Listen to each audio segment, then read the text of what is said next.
What was it like before being gay was decriminalised in Northern Ireland? It was a really closed, closeted society. Even though I was in a long-term relationship at that stage, we still couldn't be a normal couple in front of our neighbours, say, for example. We had very good neighbours who knew, but we kept it really quiet. If we had a party, we had to be careful who we invited. It was still illegal to be homosexual in Northern Ireland, so it really restricted your social scene, and really it had like an inverted effect, because you kept within the gay scene and you very rarely socialised outside the gay scene, only to people that you really knew, who knew you were, and were out. Sure, I must have read things in the paper or seen things, but you never paid much attention to them. It didn't impact, or it wasn't of any way relevant in the 80s. I mean, I was fantasising all right, but it was sort of, it was always a private thing, you know, that you didn't share with anybody. There was isolation, tremendous amount of isolation. And I'm sure, I think a lot of people still are in that situation in Northern Ireland. I mean, I met a man one time when we were going past the Parliament, and he thought from the way he spoke that it was still being raided every night by the police, the way they used to. You know. So it's quite possible for people at that time to be quite unaware of what was going on in the gay community, of the advances that were being made, and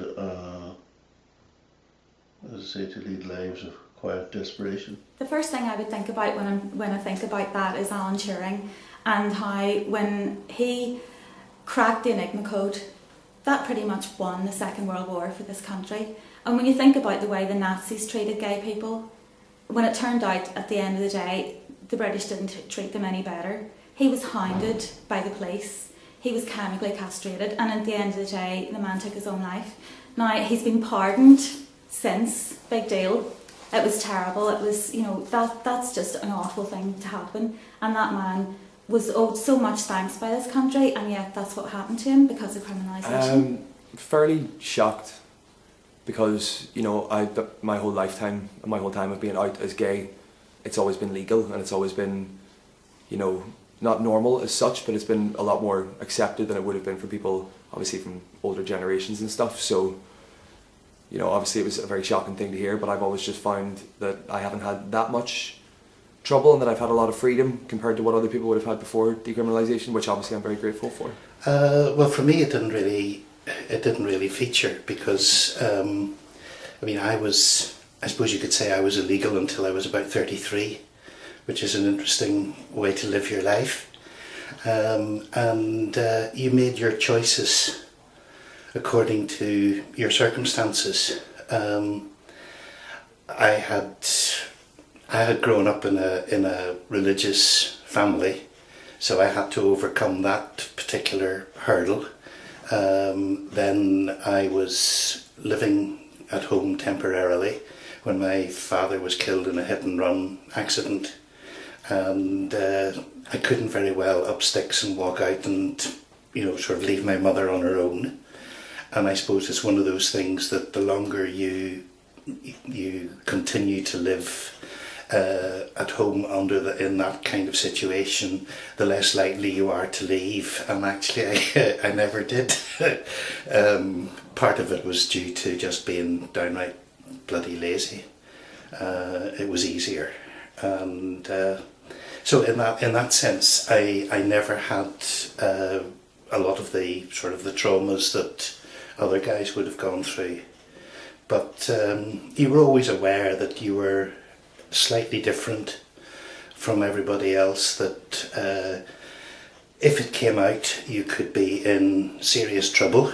I mean, I never ever came out at work because I knew that there were people who would use that against me, and I wasn't going to give them the satisfaction of doing so. In fact, on one occasion I stood for the chair of the union, and my opponent tried a smear campaign by saying that I was, I was almost 50, I was living at home with my mammy, of course I was gay. And I heard about this and I said, yeah, you know, he's absolutely right, and just turned it. But you had to, I mean, that's indicative of the kind of attitude that you had to live with. And you just did it and you got on with it. So how did you feel when you first discovered that homosexuality had been illegal in Northern Ireland? Well, I think the first time I heard about that was before I had come out myself. So it's sort of before I even realised that I was a lesbian. Shocked me at the treatment of homosexuals in Northern Ireland. So I guess it made me coming out slightly harder, because I knew that in the past there was this, assumption that they were criminals and that it was something that could wind you up in jail. So shock really, and a bit of fear for coming out in the end. Yeah. But thankfully things have moved on, and may they get better in the Well, I future. wasn't really surprised, given the religious kind of fervour in Northern Ireland. I mean, didn't surprise me that it was behind the times compared to the UK in general.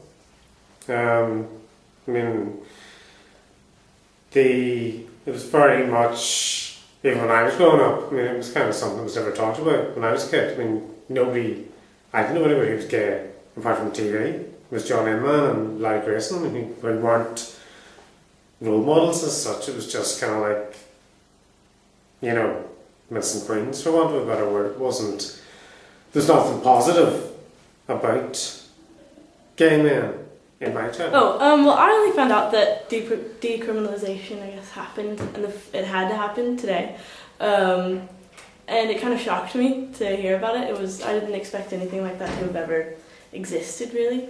Because from what I knew, the gay rights, like I am gay, but I never learned anything about the gay rights movement, at least in the States, ever. I had to go off and find it myself. And so yeah, I was shocked that anybody would take the time, I guess, to make a criminal act to be gay. I always just assumed maybe it was something that people brushed under the carpet and didn't acknowledge at all. But now I found out that, I mean, even so long ago, that people were really against it, and making legislation against it is kind of shocking and appalling. Well, I first became aware that homosexuality had still been illegal for a long time here than the rest of the UK, probably shortly after I came out, which was in the mid-90s, when I was about 17, 18. And I think more than anything, it just made me, I suppose it made me angry, it made me sad that it was a reminder of how far things still felt they had to go, even though it had been decriminalised for over 10, 12 years. The idea that it had been criminal in my lifetime, I would have been about 6 when it was decriminalised, that idea was very, I guess was quite affecting. And what was nice was years later I got to interview Jeff Dudgeon, who had gone to the European Court of Human Rights and find out a lot of the background to it. And I suppose then what made me angry was that how far of a fight and how long he had to take to do that, to get that overturned. And that was frustrating that it took a gay person to stand up and have to be prepared to go through being very public about themselves in an era where it was very legally very contentious, to have that changed. And I guess that reminded me that often this is the case. It takes people within a community to have to put themselves at risk almost to make those changes, because the status quo by its nature isn't really prepared to make much of an effort to do that.